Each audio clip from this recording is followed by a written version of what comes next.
ఉత్తర యెమెన్ను నియంత్రిస్తున్న ఇరానలీన హౌతీలు మొదటిసారిగా ఆదివారం క్షిపణితో మధ్య ఇజ్రాయెల్కు చేరుకున్న తర్వాత ఇజ్రాయెల్ భారీ ధర విధించనుందని ప్రధానమంత్రి బెంజమిన్ నెతన్యాహు అన్నారు.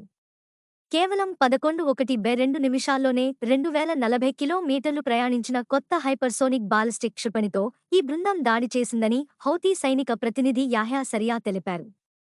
క్షిపణి బహిరంగ ప్రదేశంలో పడిపోయిందని మొదట చెప్పిన తరువాత ఇజ్రాయెల్ సైన్యం తరువాత అది బహుశా గాలిలో చిన్నాభిన్నమైందని మరియు ఇంటర్సెప్టర్ల ముక్కలు పొలాల్లో మరియు రైల్వే స్టేషన్ సమీపంలో ల్యాండ్ అయ్యాయని చెప్పారు.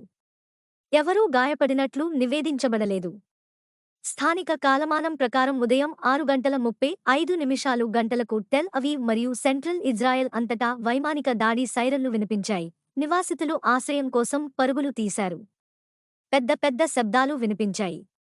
సెంట్రల్ ఇజ్రాయెల్లోని బహిరంగ మైదానంలో పొగలు కమ్ముకోవడం రాయిటర్స్ చూసింది. వారానికొకసారి జరిగే క్యాబినెట్ సమావేశంలో ఇజ్రాయెల్పై దాడులకు ఇజ్రాయెల్ భారీ మూల్యాన్ని విధిస్తుందని హౌతీలు తెలుసుకోవాలని నెతన్యాహు అన్నారు. టెల్ అవీవ్ను తాకిన హౌతీ డ్రోన్ కోసం జూలైలో యెమెన్పై ఇజ్రాయెల్ ప్రతీకార వైమానిక దాడిని ప్రస్తావిస్తూ దాని గురించి ఎవరికి రిమైండర్ కావాలో వారు హోడేడా పోర్ట్ను సందర్శించమని ఆహ్వానించబడ్డారు అని నెతన్యాహు అన్నారు. అక్టోబర్లో ఇజ్రాయెల్పై హమాస్ దాడితో గాజా యుద్ధం ప్రారంభమైనప్పటి నుండి పాలస్తీనియన్లకు సంఘీభావం అని హౌతీలు ఇజ్రాయెల్పై పదేపదే క్షిపణులు మరియు డ్రోన్లను ప్రయోగించారు. జూలైలో తొలిసారిగా టెల్ అవీవ్ను ఢీకొన్న డ్రోన్ ఒక వ్యక్తిని చంపి నలుగురిని గాయపరిచింది. హొదీడా నౌకాశ్రయం సమీపంలో హౌతీ సైనిక లక్ష్యాలపై ప్రతిస్పందనగా ఇజ్రాయెల్ వైమానిక దాడులు 6 మరణించగా 80 మంది గాయపడ్డారు. ఇంతకుముందు హౌతీ క్షిపణులు ఇజ్రాయెల్ గగనతలంలోకి లోతుగా చొచ్చుకుపోలేదు.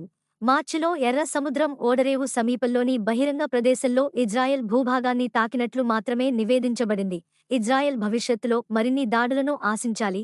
మేము అక్టోబర్ 7 ఆపరేషన్ యొక్క మొదటి వార్షికోత్సవాన్ని సమీపిస్తున్నందున హోడేడా నగరంపై దాని దురాక్రమణకు ప్రతిస్పందించడంతో సహా సారియా చెప్పారు. హౌతీ మీడియా కార్యాలయం డిప్యూటీ హెడ్ నస్రుద్దీన్ అమెర్ ఆదివారం ఎక్స్లో ఒక పోస్ట్లో మాట్లాడుతూ 20 క్షిపణులు అడ్డగించడంలో విఫలమైన తర్వాత క్షిపణి ఇజ్రాయెల్కు చేరుకుందని దీనిని ప్రారంభంగా అభివర్ణించారు. ఇజ్రాయెల్ మిలిటరీ ఆదివారం లెబనాన్ నుండి ఇజ్రాయెల్ వైపు 40 ప్రక్షేపకాలను ప్రయోగించిందని మరియు వాటిని అడ్డగించడం లేదా బహిరంగ ప్రదేశాల్లో ల్యాండ్ చేయడం జరిగిందని కూడా చెప్పారు. ఎలాంటి గాయాలు కాలేదని మిలిటరీ తెలిపింది.